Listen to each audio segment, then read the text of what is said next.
Hey, good afternoon, everyone. It's great to be with you. This is Tim Thomas coming to you from the Shenandoah Valley of Virginia. I'm in Harrisonburg at the College of Education at James Madison University, and it's great to be with you all today. I am very fortunate to be a part, and I'm sharing my um, PowerPoint with you all.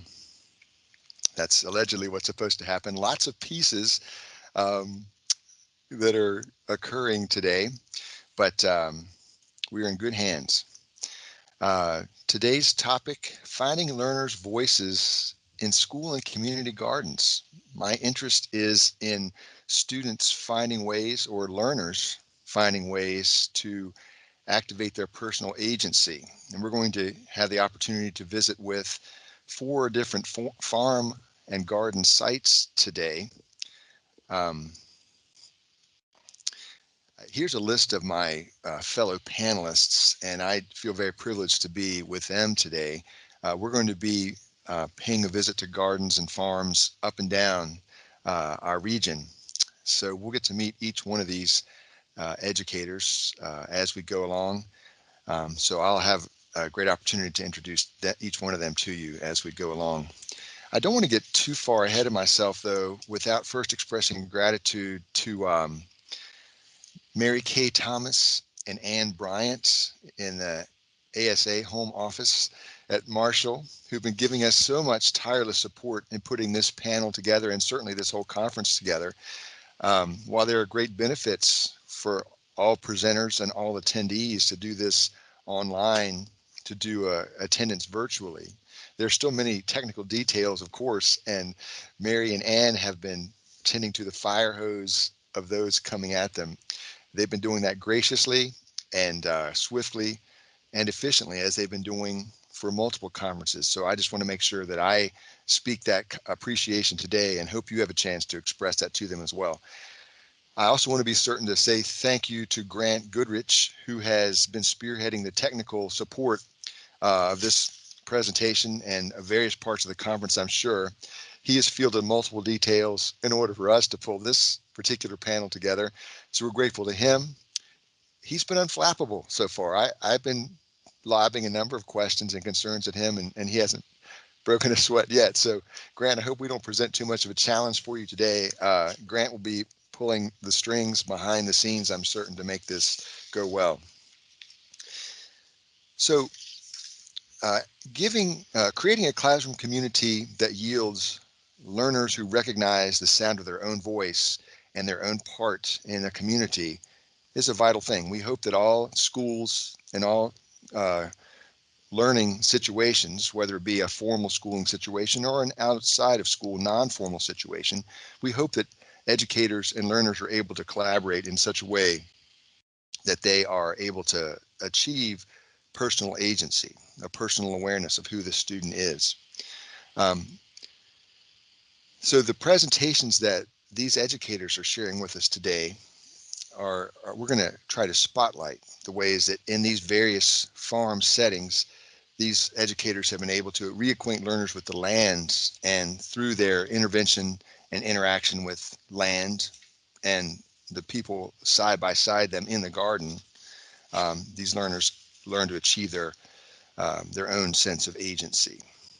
Now, I'd like to add a quick note that the premise of this presentation really runs against some of our classical thinking in Western thought about gardens and the environment. And it seems like perpetually in Western culture, humans are either being expelled from the garden, as as we see here from Masaccio, or there's things going on in the garden or in the forest or in nature, as Shakespeare would have us understand, that go beyond human comprehension, and humans really don't need to be involved.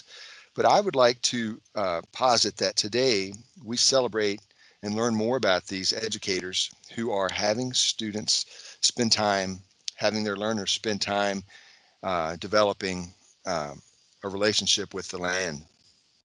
One of the most useful framings of a definition of agency comes from Professor Christina Kumpulainen, who's from the University of Helsinki and who's been very kind to me via email to give me some support with my own research.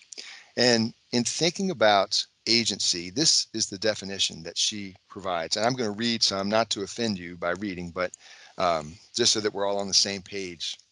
When participating, people do not just passively react to things or repeat old routines. When they face difficulties and challenges, they intentionally strive to change their social relationships, practices, and physical surroundings. For example, she writes, if they have to wait unreasonably long at the doctor's, few people will sit there doing nothing.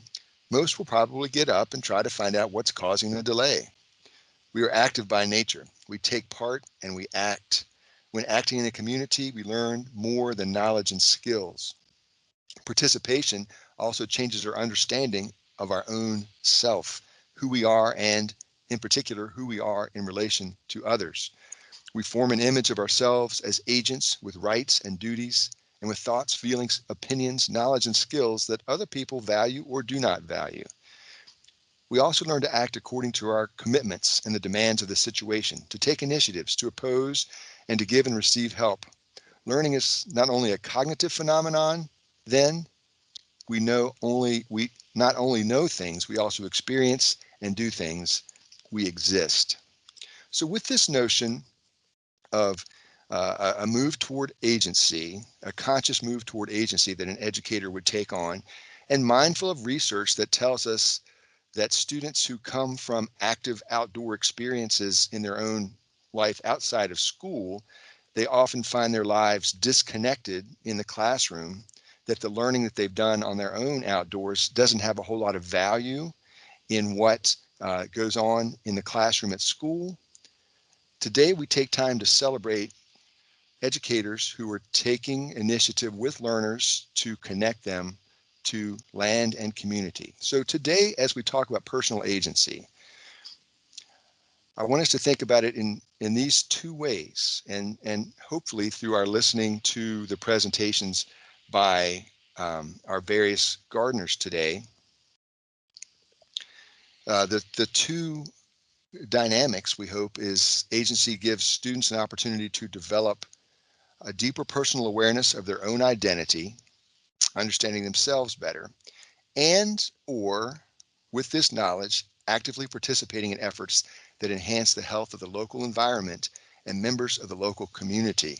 How is it that we might be able, through learning situations, help students develop agency and break the cycle of disconnection from local environment that classrooms typically provide? So with that, uh, we're going to hear from these farm and garden educators about their distinct programs. And we're going to begin um, at Appalachian State University. And let me introduce, I need to stop sharing. I think I can do this. I learned how to share, but it's stopping the share that I need to learn how to do.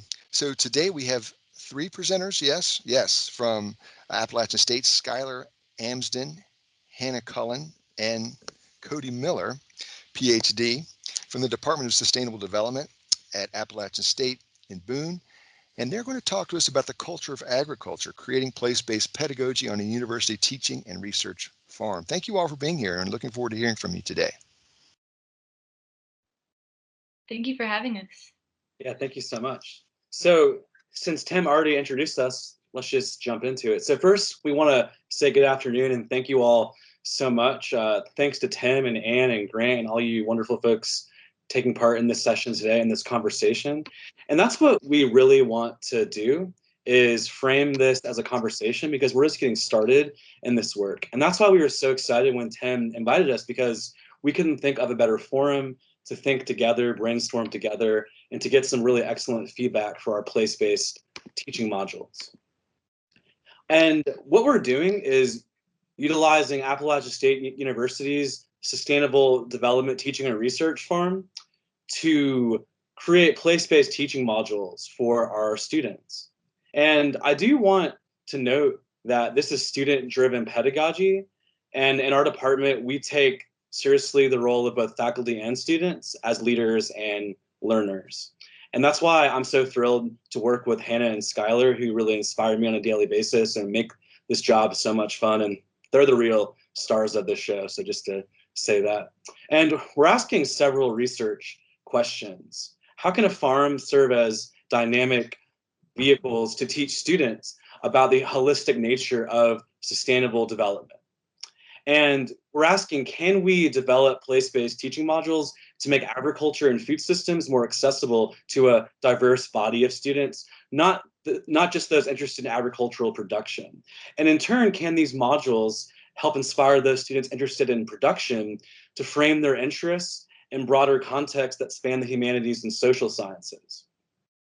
So in our programs, all of our students seek to make positive contributions for our collective future. Yet, as we all know, the future is hard to frame sometimes. Am I right? It's hazy. It's just hard to really conceptualize. But we think place can help counteract that. And we are drawing partly on the work of the environmental humanist Rob Nixon, whose work on slow violence has inspired us. And as Nixon argues, ecological dangers and issues are hard to sometimes see because we don't have the optics or the frameworks or the lenses to see them or understand them. But we think place-based teaching and place in general can help give us various literacies and serve as a grounding agent in where seemingly intangible futures become tangible, and where kind of vague problems and issues become really overt solutions in which students exercise agency and engage with sense of place discovery and perhaps rediscovery and placemaking. So just a quick overview of our farm before we dive into the modules. So it's in Ashe County, North Carolina, not too far from ASU's campus in Watauga County. It's the historic home place of the Blackburn and Vinoy family, which is now held in trust to help preserve their wishes of teaching future Appalachian students about land and Appalachian culture and agriculture.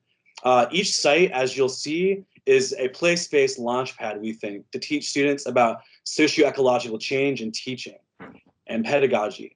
And as you'll see, also, it's mostly forest, but we have various things going on, such as diversified vegetable operations. We have integrated livestock on a small scale, like cattle, pigs, and poultry. Students learn about non-timber forest products, botanicals, and fungiculture through shiitake production. And lastly, we're really excited about sites like the Seed Saving Garden and the Chestnut Hybrid Stand to really frame place-based teaching in radical contexts. So within these modules, our goal is to really place Southern Appalachian culture and history at the forefront, to connect soils and landscapes as both ecological and cultural, and especially work to disband various stereotypes of Appalachia through teachings of immense diversity. We're aiming to expand and legitimize local epistemologies that are learned collectively on the farm, and especially fuse traditional knowledge with scientific and social theory that's being taught throughout our department already. We are at the beginning of this work, so we're just exploring theories and methods of landscape reading and how to situate rural sayings and stories and ways of learning inside curriculum. We're especially going to be using the Appalachian Oral History Project, and this was created in the 1970s. It includes dozens of oral histories of locals that contain a lot of rich and diverse knowledge. So we're aiming to bring this information outside of the library and into everyday practice at the farm. Yeah, so one aspect of Appalachian culture that we really want to highlight is the sharing of the commons. And the commons in Appalachia were experienced as very fluid and trust-based, and they were organized based on informal rule and really built those strong communal ties between members. The commons was definitely a basis for livelihoods in Appalachia, and the people depended really not only on the health of the natural environment, but also on each other. And it's still like that today as well. So research, sharing, and respect were integral qualities of the commons, which helped combat individualism and built strong resiliency against food insecurity and financial hardship through interdependence between neighbors. And the commons represents these strong relationships built between people and the land. So we think that the commons is a strong aspect of place-based pedagogy. And here are these pictures on the right They look very different, but the first one, or the one on the top, was taken 4 years ago. This is of the chestnut hybrids that we're growing here on the farm, and the one on the bottom was taken last week when we visited. So with these hybrids, we really hope to ground students in the physical revitalization of Appalachian culture by reintroducing these chestnuts that were once so important to the commons and culture before the blight in the early 1900s. So this is a quote from one of the oral history projects here at App State. This is by Mr. C.K. Norris, born in 1891 in Meat Camp. And it really highlights the lived experience of the pig forestry commons in Appalachia.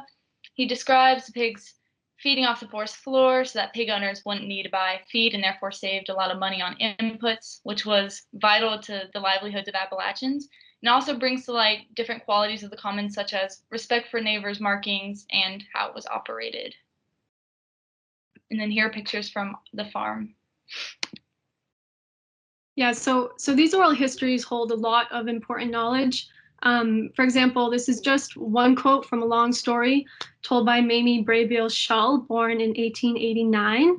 She explains how most family brought sugar and syrup collectively down the mountain to sell, but specifically this source of income didn't drive competition between locals, so independence was collective in a way.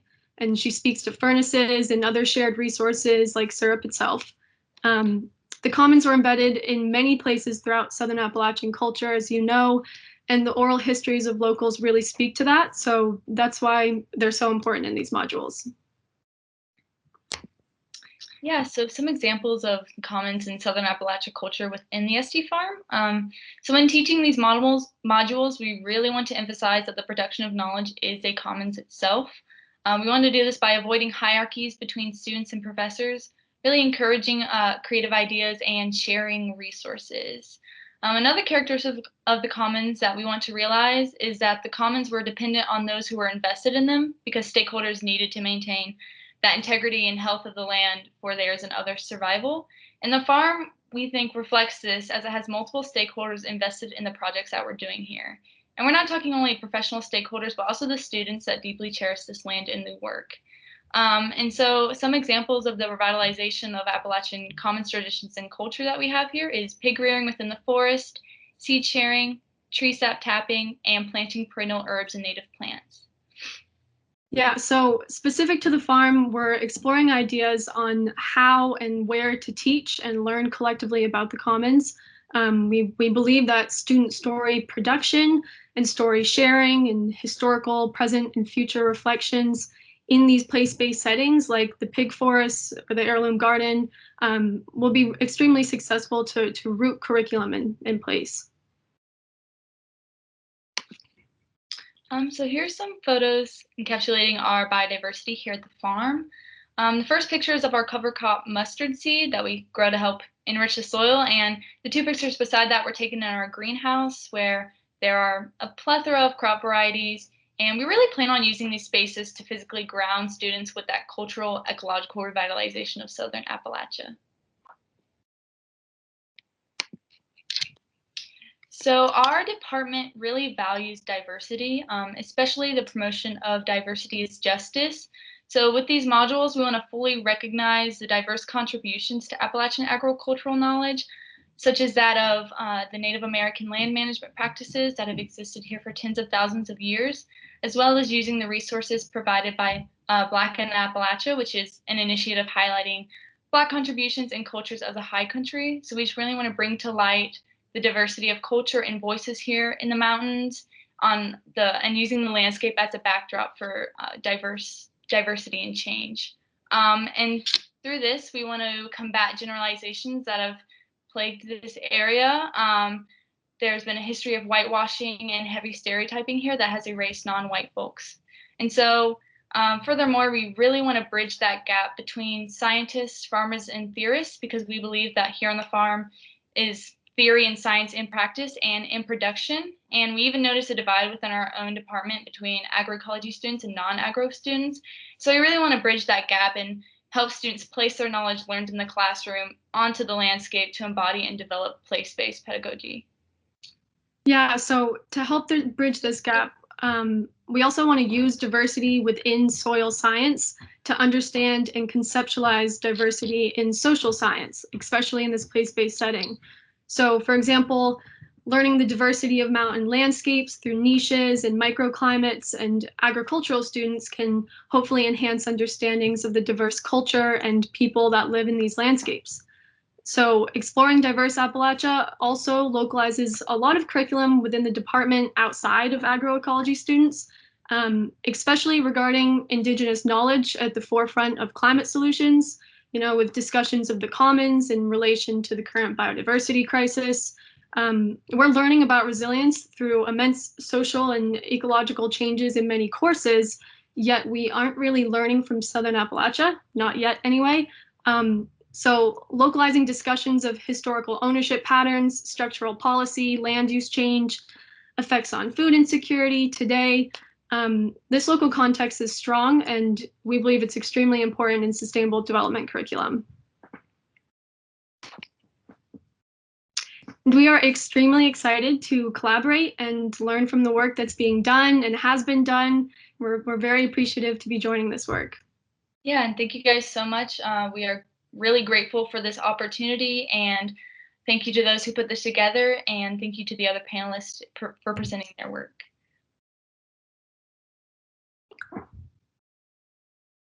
Just to echo Skylar and Hannah, thank you so much again for having us, and we just really value your feedback. If you have any, if you want to toss around ideas, please throw them our way, and we look forward to talking with you during the Q&A and through email for future conversations. Thanks so much. Thank you. Thank you to Skylar, Hannah, and Cody. Grateful for your all's talk, and exciting to hear about the way you're using landscape as a backdrop for diversity and change. Super. So we will look forward to hearing more from Skylar and Hannah in our culminating question and answer session that'll be live.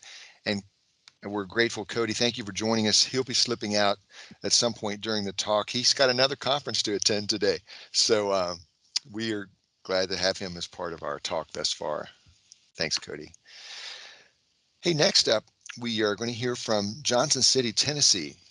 This is a recorded presentation from my new friend Lexi Close. Lexi is a program director for Build It Up East Tennessee.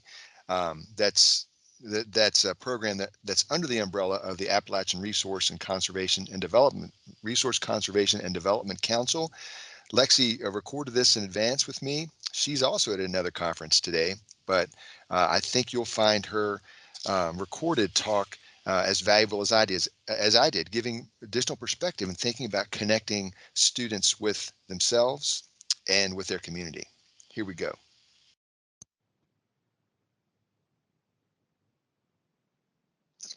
Sorry. Hi, thank you so much for inviting me to present today. I am Lexi Close, Program Director with the Appalachian RCD Council and here in Johnson City. And I am going to talk about one of the programs that I run today, which is Build It Up East Tennessee, which is our gardening education program. So just a quick overview, ARCD is the organization that I work for. Build It Up is the name of the project. Our gardening efforts are primarily funded by Grow Appalachia, which is a foundation out of Berea College in Kentucky. And then this fun logo called Foodtopia is the school garden that we work with through Build It Up. So it's a couple of teachers, and it's mainly student-run market gardening and entrepreneurship project. And so the kids have designed their own fun logo, which you can see up here. So the primary teachers that I work with at the school, and the school is it's a Science Hill High School Topper Academy. It's the alternative high school, so it's mainly for students who are at risk of not graduating on time. So It's off the main Science Hill campus, and the students just get a lot of support and extracurriculars to help them graduate on time. So we primarily work with Sherry Cooper, who is their employability and job readiness training coach, and Lynn Govet, who teaches art. And Lynn's worked with me and the Build It Up project almost since the beginning. She also runs one of the main community gardens in Johnson City. So she's just a really awesome gardener. Sherry also is a great gardener too. They both are a wonderful asset for Build It Up, and especially for the students. So I'm going to talk about this school garden. Sherry managed to get it built actually way back in 2003, so it's been there a long time. And she got the grant to create this awesome raised bed layout and the ground covering and all that. So, and got it fenced in, so it's protected from all kinds of critters and stuff. But usually between 12 and 40 students a year work with Sherry and Lynn in the garden program. And this is actually kind of an older picture because this white structure in the background here has been knocked down, and actually the garden has expanded into that spot where it was. So it's probably about 3 times larger than what was in this picture. I just didn't have an updated picture to show y'all, but students do a lot of work every year, and they're in there year round, and they use the produce. They are participating in a student entrepreneurship training program. And so they grow a lot of produce at this garden. They also work with some plots at the community garden, and they some of them maintain their own gardens at home. So they sell actually a lot of produce to, there's a couple of local restaurants we work with, and also to a big multi-farm CSA. So they actually funnel quite a bit of produce into these restaurants, and the money goes back. A little bit is saved in the program for supplies, but most of it actually goes back to pay the students for their time. So it's a really neat program. They also use a lot of the produce in the school. They have full usage of the cafeteria that's in the building of this school, because they get their meals delivered from the main campus at Science Hill. So they have full reign of the kitchen. And so they do a lot of cooking out of that with the produce they grow. And then Sherry brings in a lot of folks from the community to teach them nutrition and cooking lessons. So the kids are exposed to a lot of new foods through the program, and expand their palates a little bit, because it's not stuff that they usually get at home. Here's just some pictures of the garden in full bloom, and they really pack a lot of stuff into these raised beds. It's really amazing how much they grow every year. So I just interviewed Sherry a little bit and sent her some questions. So how does the garden impact food insecurity for her students? And she had some great answers, so I just quoted her here. And students take home meals daily from the garden, and all the extra garden produce is utilized. Students have an opportunity to learn skills as well as provide fresh, clean, nutritious, and local foods for their family meals, something that's not often offered from the food bank. Also, they gain the experience of eating different heirloom and local produce not usually seen in the grocery store. So she really takes it as an opportunity to expand, the different kinds of foods they're getting, and help them broaden their horizons. There's a really neat grapevine that covers most of one side of the garden fence, and so I think it's a Concord grape, but the kids will come in usually in September, right when school's getting back in session, and be able to harvest the grapes, and so they make a lot of juice and jams with the fresh grapes. So how does the garden help connect students to the environment and their community? The garden allows students, in a normal classroom, high school environment, an opportunity to visit an outdoor classroom, learning lab. Urban gardens like our high school garden have become a symbol of community activism and empowerment for the students to claim green spaces and equitable access to nutrition and positive health activities. So it has a lot of positive impacts on the students and their self-esteem and their involvement in our local community.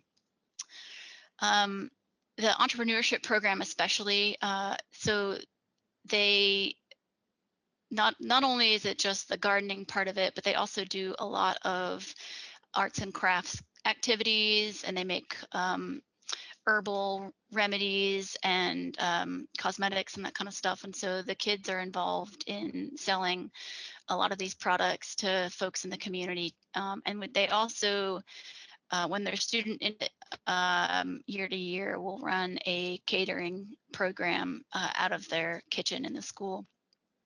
And so this has helped connect a lot of students to local restaurants, art galleries, winemakers, physical fitness organizations, different farmers markets, and more. And so it's helped get a lot of these kids into jobs, especially at the restaurants, and even with some of the local farms in the area. So it's providing them a lot of job readiness training and skills development that, they wouldn't normally be able to access as, just typical high school students.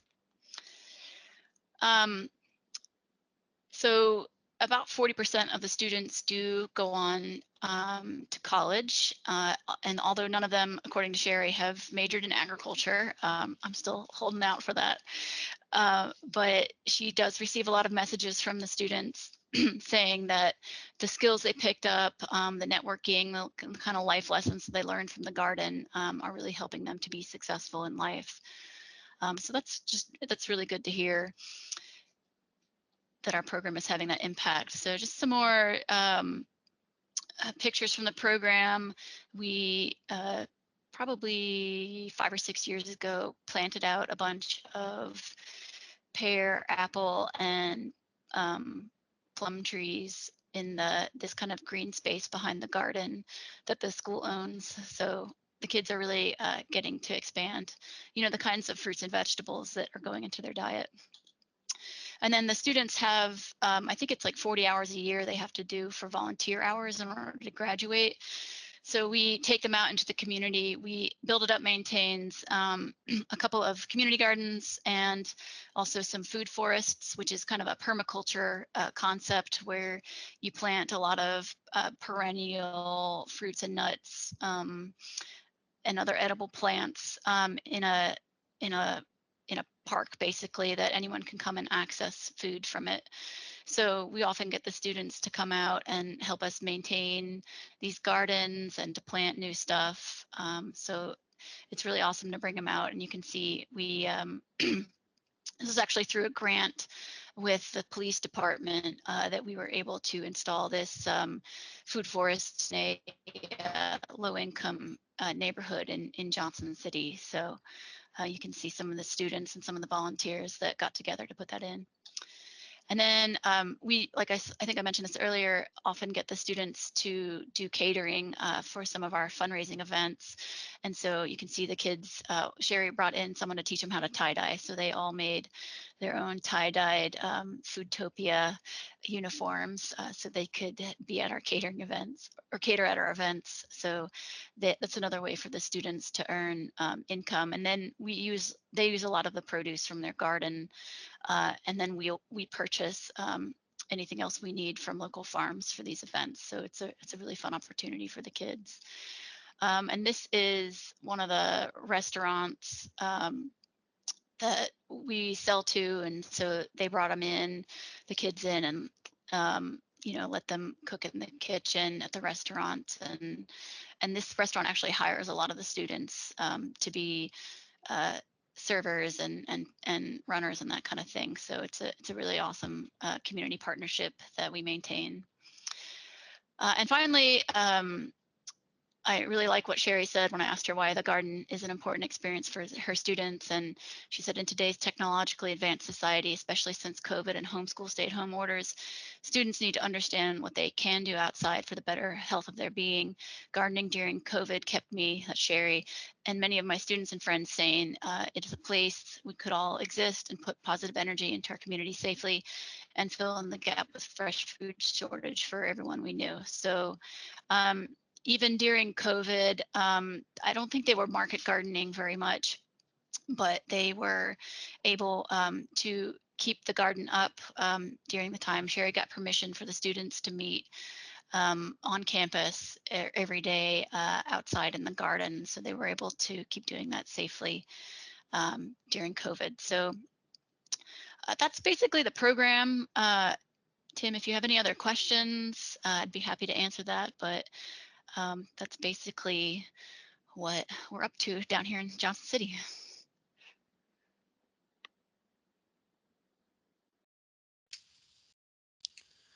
Hey, we're grateful to hear this presentation from Lexi Close. In our chat box, I don't know if you can see the chat window or take a look at that. I put the link to the Appalachian Resource Conservation and Development Council. They're doing a lot of great work there around Johnson City. Lexi has particular pride, and not only is she working with K-12 students or high school students in the schoolyard, but she's also helping to run a field school for farmers. So that's agriculture, of course, on a much larger scale. She's proud, I think, of the range of garden situations that she works in. So the information there in the chat box will connect you with Lexi's program if you want to know more. We have two more presenters to go, and I want to make sure that you all know at the end of today's session, we'll have a live question and answer session with many of our panelists participating. And the questions are going to come from you all who are here in the session. So please use the chat box to post your questions there. And as our last bit of our time together, I'll be moderating that and giving some of those questions to our presenters today. Hey, our next presenter is coming from a neighbor of mine, just down the valley here, or up the valley, depending on if you're following the river or not. This is Nicole Barrows. She's from Project Grows in Augusta County, Virginia, and she's going to tell us about her organization's work. Welcome, Nicole, who joins us live. Hello. Hello, hello. All right. Can you guys see my screen? Okay, wonderful. Well, hello, everyone. My name, as Tim just said, is Nicole Barrows. I am the Director of Education at Project Grows. We are a 10-acre nonprofit farm located in Verona, just outside of Stanton. And our mission is to improve the health and lives of children and their families in our community through farm-based immersion learning and access to healthy food.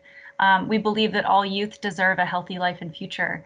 Yeah, I'm really excited to be here today. Thanks so much for the opportunity to present.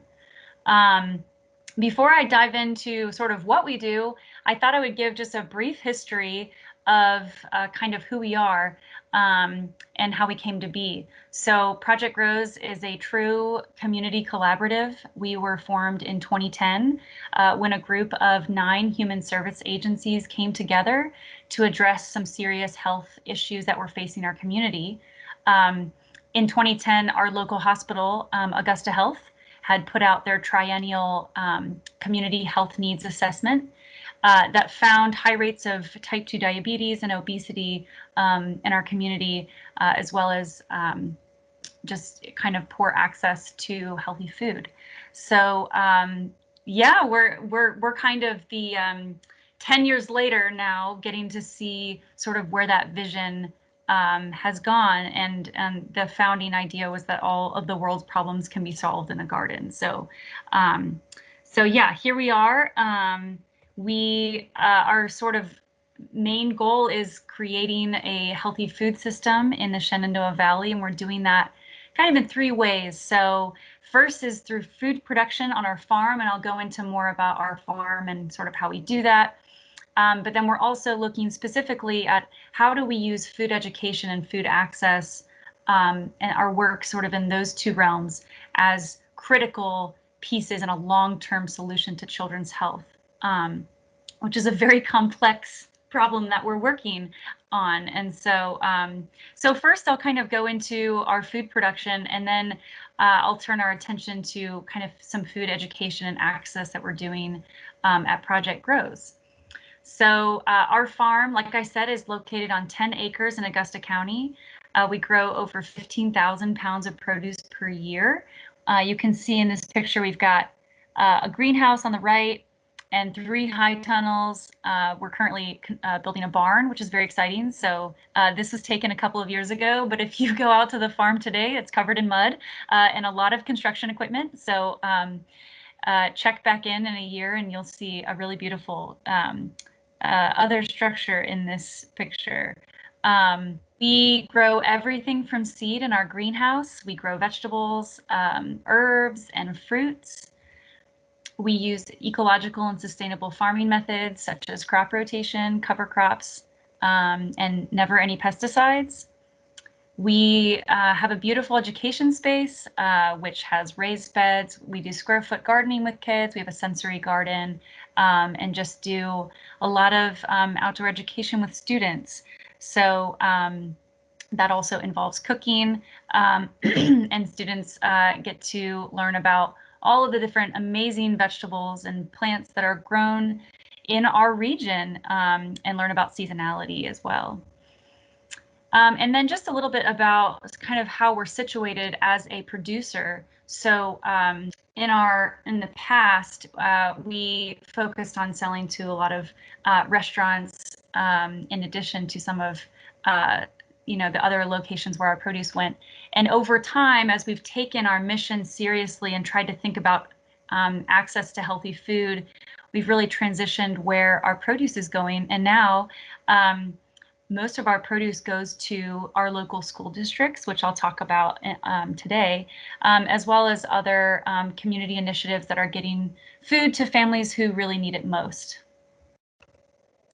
So some of the outcomes that we are looking at to affect in our community when we're talking about long-term change is that we see, hopefully we will be seeing children's obesity rates lowering over time, that individuals and families of all socioeconomic levels will have easy access to healthy food, and that healthy eating becomes normal, a culture of healthy eating.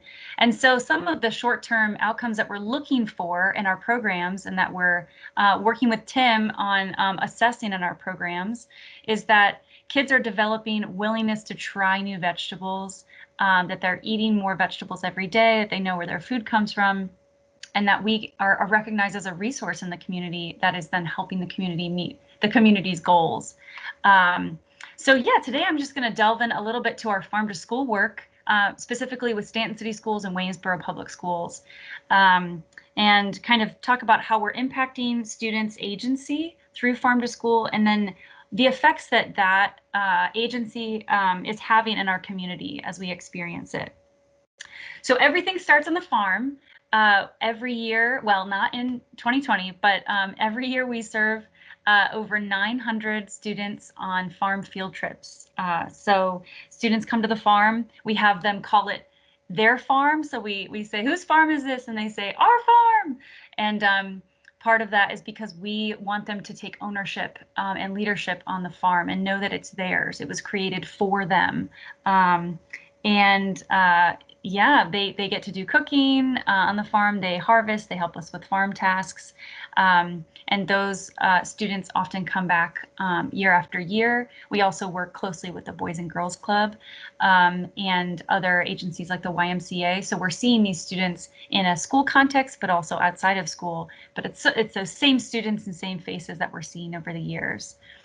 And so then the sort of the theory of change that I'm trying to draw a through line here through our farm to school programming is that garden-based education is helping increase vegetable consumption in children. The way that we believe that's happening and what the research tells us is that it takes lots of exposures before a child will accept a new food. And if you have kids, or if you remember being a child, or even now, you may know that it just takes a long time to like something new sometimes. And importantly, exposures can include all sensory experiences of a vegetable. It doesn't have to just be tastes. So, touching a carrot, harvesting a radish, all of those things are exposures that kind of help you eventually be willing to try something. And then next, the idea is that, kids are sharing what they're doing in school and on the farm at home, and then the home food environment starts to shift. And then that is sort of all culminating to help encourage kids to eat more vegetables which can help ward off chronic diseases. So the program that we think is really helping connect the farm to the school is our Harvest of the Month program. This is made possible in close partnership with the schools. What happens is we grow large quantities of a featured vegetable of the month. So it looks like for last year it was greens in March, turnips in April, and sugar snap peas in May. And so we grow tons of that particular vegetable, and then we sell that to the school. Then we come in and we prep the vegetable. We prep thousands of samples of each vegetable and take it to every school in both districts. And every kid has a chance to then try that vegetable. And then they see us month after month. And so it's really funny when we walk into the cafeteria, they say, oh, that's the veggie lady, you know, or we know those farmers. We've been to that farm. That's our farm. And in fact, sometimes, you know, with the way the field trip schedules work out, sometimes those students, in fact, helped grow that vegetable when they were on the farm. So these are often raw samples or just kind of a light prep, but they get to go ahead and taste that vegetable. We try not to say, you know, you should taste this because it's healthy. Instead, we say, you know, do you want to try this? And it's really exciting to see kids' eyes light up and to see them taste it. And often kids are asking for seconds, thirds, fourths, fifths, sixths of the vegetable of the month. And so what we're seeing over time is, and now that we've been at this for enough years, we're starting to see these students age up as well. We're starting to see attitude change. And a lot of this is, I'll say this is anecdotal. I'm going to show you a lot of quotes. We hear quotes like this all the time, but we believe that these quotes are kind of our practice-based evidence that this is working. It can be hard to survey students and kind of measure that change over time. So I decided to show you quotes. So here are a couple of really fun quotes that we hear all the time. And I want to focus on this quote below from this fifth grader who came to the farm, and we were growing cucamelons, and she said, oh, I know that's a cucamelon and I know I like it, before anyone told her what the vegetable was. And that was because she had been to the farm before, she had helped pick that vegetable, and then she saw it in school and helped and knew that she knew what it was. So when we talk about attitude change, I feel like the academic word for this is self-efficacy. So, you know, this is what we hope kids will develop through our field trips and our Harvest of the Month program, right? They're developing confidence and awareness of their own preferences, but also being able to name that. And I'll say one of the most magical parts of our field trips is when and our Harvest of the Month program is when sort of the positive peer pressure builds to a point where kids are bragging that they like carrots. And then that kind of encourages other students to try them too. And so, yeah, this experience, it sort of starts in the moment, and then their confidence just builds from there. And then they're, of course, reassured, that this is a good choice, by our staff and by the school staff as well. So we're also hearing lots of reports through the years about behavior change at home, that this is not just something that happens in school. Parents are constantly getting in touch with us and saying, thank you, thank you for helping my kid who used to hate vegetables eat them. And so this is also hopefully making parents more willing to buy vegetables, for the home. And this is sort of getting at some of that broader culture and norms change that I had talked about at the beginning. But this is the thing that I really wanted to highlight today is the behavior changes that we're seeing at school. So cafeteria managers, what is so cool is that they see students' attitudes and behaviors changing, and then they get in touch with us. They call us and say, I'd like to put in an order for those turnips that you just featured last month, because they've seen the proof and they know that kids are actually going to eat them. And this means that, the amount of produce that is delivered to the schools from our farm is increasing every year.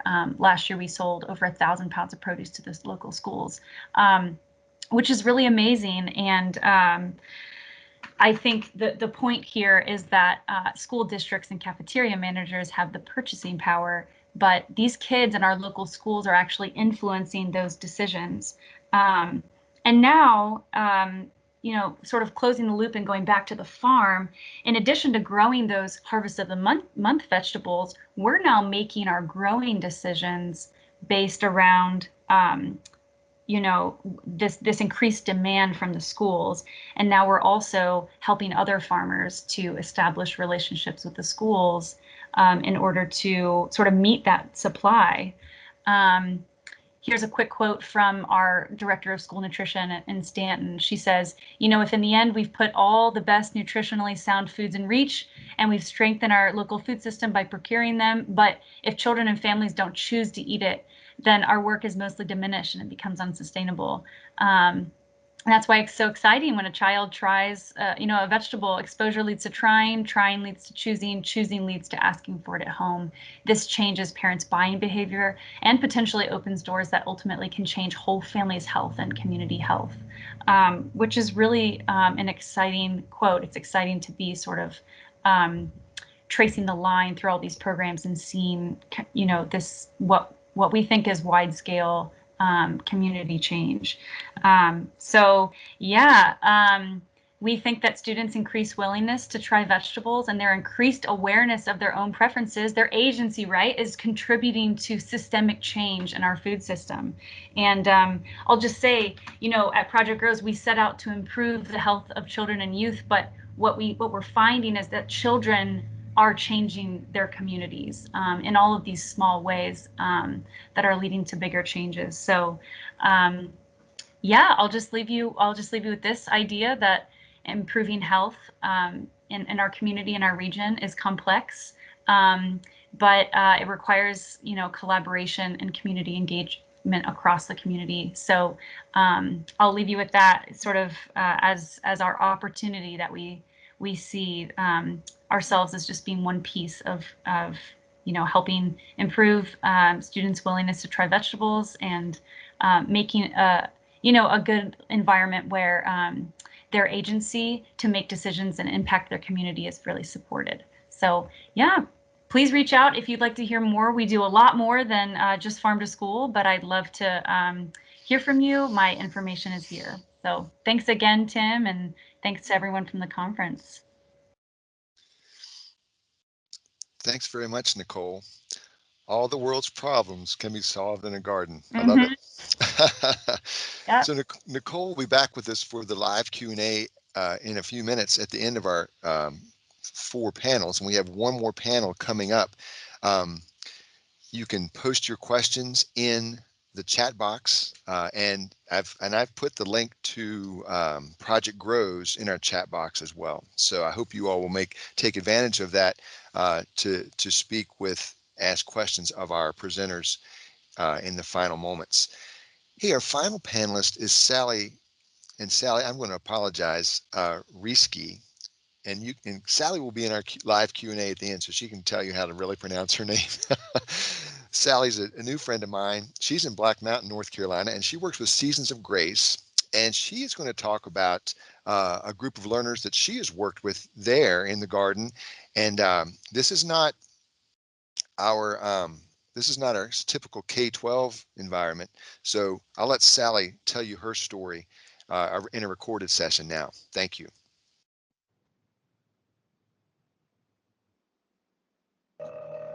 Hi, my name is Sally Risky, and I run a volunteer garden program called Seasons of Grace at a women's prison in Western North Carolina. As well, previously for 5 years, I taught a vocational class, horticulture, at the same prison where I currently volunteer. I'm really happy to be a part of this panel discussion today, and I'm going to share a PowerPoint presentation with you. The first part of the presentation is going to focus on the vocational class that I taught, and the second part will focus on our current volunteer program, which is still operating, although there are COVID-19 restrictions. All right, so bear with me while I share my screen and get this PowerPoint going. Okay, here we go. Fundamentals of Horticulture, a vocational class. It was offered by AB Tech, the local county technical college. I'm going to move this thumbnail up to get it out of the way. And it basically had two main course objectives. The first being preparing students for employment when they are released from prison. And that looked like enhancing transferable skills for any vocation in anticipation of students trying to seek out jobs. And then the second main kind of focus of the class was to foster the connection between the students and plants and nature. Yes. Okay, so in terms of seeking employment, we would work out during the vocational class, we would work out in the garden every single day and or in the greenhouse. We would either be growing annual vegetables or working on the landscaping around the prison. And during that time, we would be focusing on what we call developing soft skills or employability skills. And these are really the fundamental skills that will help you retain a job in literally any field. So we would focus on the importance of attendance and accountability, using clear communication, teamwork, self-management, and problem solving. We wanted the class to benefit the students in every single realm and really try to set them up for success, whether or not they intended to go on to be home gardeners or farmers when they were released for prison. Okay, and then one of my passions was helping the students to develop what we call the people-plant relationship. I personally believe that that relationship is inherently inspiring and healing. It calls for daily commitment and tangible rewards. In terms of daily commitment, the students would be responsible for watering the greenhouse. If they would miss even one day of watering the greenhouse on a hot day, that could ruin all of our starts. It would be hot enough to really seriously wilt the plants or possibly even kill them. And so having that kind of very fundamental experience where you see the the results of your actions is a really big educational experience and was really beneficial. And as well, some of the more sort of like non-quantifiable educational experiences would be nurturing the ongoing discovery of nature, of wonder in nature. So we would frequently out in the garden witness bees pollinating our crops. We would be interacting with, earthworms, mice, which can, believe it or not, be adorable. Foxes. There was a little colony of foxes that lived near the prison, and once a season they would bear their kits, and that would really provide a lot of delight for us, just observing them. And I think as adults, really connecting to that sense of wonderment is very important because it fosters the idea of possibility. Okay. And as well, another one of my personal objectives in teaching this class was to foster empowerment. Inmates that receive any vocational training whatsoever have a 25% lower recidivism rate, which is pretty big. Having the skill set to grow your own food, whether or not you have the space to employ that skill set, but having that skill set alone promotes self-reliance and is therefore empowering. And programs where inmates and other folks who are not incarcerated are able to interact with each other, that can really create opportunities. So in our program, volunteers would come and participate with us, such as master gardeners. The incarcerated women and the volunteers would be out in the garden watering or weeding, doing their daily tasks. They would start conversations. Those conversations could lead to networking. That networking could really lead to opportunities that could help provide success when the women were released from prison. Those conversations could lead to future employment, future housing, who knows, just human connections. Okay, so now I'm going to move on to talking about Seasons of Grace, which is our volunteer program that was developed out of our classroom program. So Seasons of Grace is basically a volunteer organization that strives to support women's self-esteem, creativity, and resilience through gardening and entrepreneurship projects at the women's prison in Swannanoa. And I selected this photograph that I show here because this is our garden. It's just a portion of our garden. We cultivate approximately a quarter of an acre, which really does produce quite a bit of food. And but you can see the environment that we are operating and learning in on a daily basis. So you see in the background here, there is this tall fence with the barbed wire, but that's really kind of like drowned out by the Blue Ridge Mountains, the big blue sky, the interaction of sun and grass. So being in that kind of environment, I think really can expand one's thoughts and one's experience. And as well, we were really lucky to be growing in that environment because we were in this a temperate region of the country with a very long growing season. Um, we before this piece of property where the prison is located, before it was a women's prison, at one point it was an NC State test farm, so it's really rich, fertile valley land, and we're really, really fortunate to be cultivating in that area, and that really teaches us a lot and also helps us to be successful. Okay, so what we do with Seasons of Grace, and I'm going to go ahead and move my thumbnail down a little bit to kind of take away so it's not distracting from the photo here. What we do with Seasons of Grace is we grow food for the prison dining hall and the local food bank. We also grow medicinal herbs, and those get donated to various hunger relief organizations as well as some mutual aid organizations. And the women tend to love interacting with the medicinal herbs. We have plant and craft sales to support our program by raising funding and just getting more people aware of what our program is doing. And we partner with other organizations such as Mountain BizWorks, which Mountain BizWorks helps to support our entrepreneurship education. Warren Wilson College, which Warren Wilson College has its own sustainable agriculture program that is very rich, and they have come out and supported us many times, including by helping us to plow our fields and by having these work days with us that were very celebratory. And the work days would result in prison staff, inmates, Warren Wilson's college students, Warren Wilson staff all working together and then eating lunch together afterwards, which had like an amazing feel. And all of this was really in service to striving to reduce recidivism through building skills, making connections with community and with nature. Okay, next slide. So the food that we would grow was used in the prison dining hall and as well was donated to Manna Food Bank. And so the women, they would be selecting what crops we would grow. And they selected them based on essentially their family background, their personal taste, and their personal background. And they would also, pick what they wanted to see on their plate in the dining hall. So peppers were a really popular item. We also would always grow a really big crop of watermelon every year because watermelon is a really popular bit of produce that was missed by many of the women while they were incarcerated.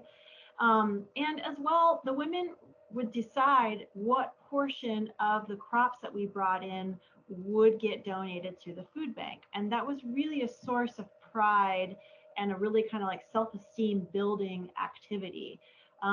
There's a lot of stigma with being a felon, and the women who were participating, who were incarcerated, it was important to them to show that they had something to give back to the community, and they wanted to, release some of that stigma. They may have made mistakes in the past, but they still were worthwhile human beings that had something to contribute to their community. And as well, they really wanted to contribute to the community. They were proud to do that. So I'm pretty much out of time here. So I'm gonna wrap up this presentation, this PowerPoint, with a quote from one of the participants down here. I'll let you read it for yourselves rather than having me read it to you. This woman, she was a participant for 2 years in our garden program. She is now out of prison happily. And I really thank you for your time, and I hope to see you in the Q&A portion of this panel discussion. Thanks so much. Thank you very much, Sally. And great to be great to hear about the work that you've done there in Western North Carolina. And I want to give one more invitation to our audience, we're so grateful that you've made time to be with us today. And I'm going to ask that if anybody has a question for our panel, that you go ahead and post it there in the chat box.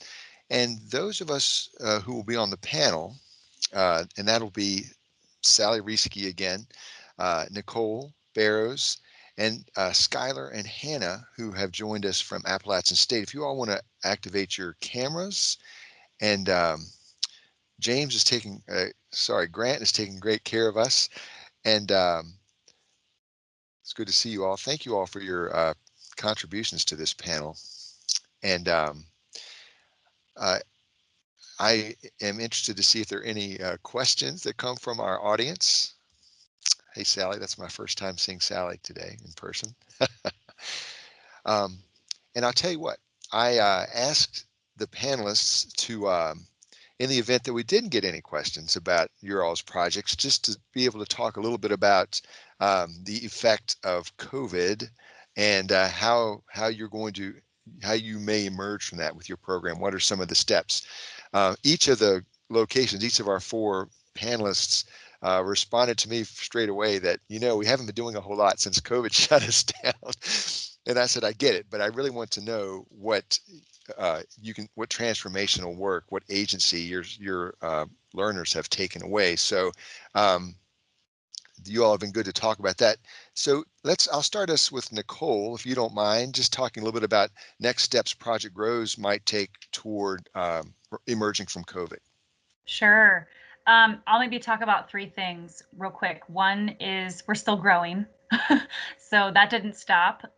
We kind of are on a skeleton crew, bare bones, but we're still growing. We changed, like I said, kind of who the produce was going to. So there's a lot of emergency food initiatives happening right now in the Valley.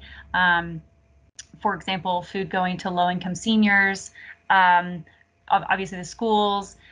So kind of changing the direction that our produce heads to is one of our responses to COVID. A second one is that we just continued our partnership with both schools that we work with, both districts, and just kind of were with them every step of the way as they started doing meal pickups and curbside, or actually some of the schools were doing delivery of meals on buses, kind of just like with them, like on the ground logistical support, like just with them the whole way. So that was an honor to sort of get to follow their lead and then just be the support people for them. And then the third way is that we are transitioning a lot of our education during COVID to working with smaller groups of students. And sort of in tandem with that, we're also starting a youth development program where we only have a handful of students on the farm at any given time. They're getting course credit through their high school. So so that's another way that we've been able to adapt. We're still able to impact kids. It's just a lot fewer kids, but hopefully maybe even deeper change and deeper impact with those fewer groups. So yeah, those are 3 ways that we're kind of going about it. Thanks, Nicole. Appreciate that, and good to hear about your all's continuing good work. Hannah, I'm going to ask you and Skylar the same question, and Hannah, we'll start with you. I know that your all's visits to the farm are this sort of a sleeping giant out there with the chestnuts coming on. But what do you see as next steps that maybe will happen later this spring, or perhaps for the next group of students to enter in an ensuing semester? What do you think, Hannah? Yeah, just looking at sort of the effects of COVID and what that's had on our community, especially in terms of food access and access to healthy foods, we really want to emphasize how community farming, having students be able to access this in a broader sense of students, not just sustainable development students, but all students at the school have access to this farm. All they got to do is email us. So we really want to be able to build these systems of resistance towards things like COVID that affect people's ability to eat people's abilities to connect with other folks. And since it's outside, you know, even if we're still doing the masks in the fall and the spring, which I'm sure we are, we can still get students out there and building those connections with each other rooted in the space. So yeah, we kind of want to set up the farm as a system of resilience towards, you know, tragic events such as COVID, not only for their health and bodily health, but their emotional health as well. That's a great thing to talk about, the notion of a sense of security that the farm and the ability to connect with the land brings us. Skylar, I'm going to ask you the same question, and I'm going to say to my fellow panelists, as you have a moment, go ahead, if you don't mind. It's up to you to share your contact information in your in the chat window there. Anybody who would like to contact you separately. But hey, Skylar, what would you say? Any thoughts you have about steps to emerge from COVID? Yeah, to continue everything Hannah said, completely accurate. What we're trying to do, we have been talking to the two people that run the farm, really, and then, you know, invite professors to teach at the farm. But these two men have offered donating seeds from like the heirloom garden. So we're trying to draw connections not just to seed banks, but also directly to students. So we have a couple community gardens on campus. So looking towards the spring, we're really trying to take what's already happening on the farm and provide places on campus for this also to happen. I feel like long term, this COVID will actually drive these small scale classes that we're talking about out to the farm. The whole point is to get more classes that could utilize the farm. So I think come fall, we might actually have a better turnout to offer alternative spaces to learn and to teach outside, because right now we're completely remote, and I think we're going to continue to be remote. But I hope that helps. Skylar, thanks very much. And yes, you're speaking to the wealth of prospects that there are for education at your site, on campus and off campus. That sounds wonderful. Hey, Sally, we'll tune into you for the last perspective. How do you see your educational efforts emerging from COVID? This is a great question, and I apologize. I think my camera keeps turning off. Is that true? It's been flickering on and off, but Okay. we can hear you just fine, Sally. Okay, You're great. Okay, great. Well, okay, so one of the effects, at least in North Carolina state prisons, of COVID is that all programs were closed. So you can imagine the effect that would have on the incarcerated people, including visitation. So like those folks have really, I imagine, I haven't been connected with them, but have really been like, speaking of isolation, you know, have really been even more and more isolated. Having said that, I also think that it is a priority for the prison to get programs going again. And I'm hoping, like everyone else, we're hoping like maybe, and see, let me turn that back on again. Can you still hear me? Okay, great. What is happening right now is myself and another volunteer are maintaining the garden, just essentially in preparation for when the women can return to working out in the garden with the volunteers. And my vision for it is that there's going to be such a deep need for mutual aid. Like right now, I personally am feeling this like uplifting sense of like the community spread is down, vaccine levels are rising, and it's feeling like there's a small reprieve. But I also believe that as 2021 goes on, there's going to be all the other implications that are not directly related to the virus will reveal themselves. And so my hope is to just really be able to produce a lot of food that can go to mutual aid projects, and to be like supporting people's health, and, you know, kind of piggybacking on what the two presenters were just saying, you know, like having some resilience going on. So I would say that's kind of like my main thoughts, is just like, what are the next steps once the virus is subsided to some degree, but we are left with this new world with a very new economic reality. Yeah. Thank you so much, Sally. That's a powerful message. Keeping your wick ready to have the lamp lit, or even the lamp staying lit when the time is right. So that's beautiful. Hey, Nicole, excuse me. Thank you, Nicole, Hannah, Skylar, and Sally. It's been wonderful to be with you all today. This was a powerful set of perspectives that you all brought, and we're grateful that we had the audience today to share that information. You see some contact information, and I'll ask my other presenters if you all want to put in the chat box your contact information. That would be great too, to contact us with other questions. But you know, the question remains: how can educators do a better job, like some of these educators who have spoken to us today, connecting people back with the land and community? The farm and garden education you've heard about today is a great way to connect with agency. Thank you all so much, and a good rest of the conference to you all. Thanks, Grant. Take care. Thank you all for joining us. Thank you, Tim. Thanks, Tim. Bye, everyone. Thank you so much. Bye, everyone.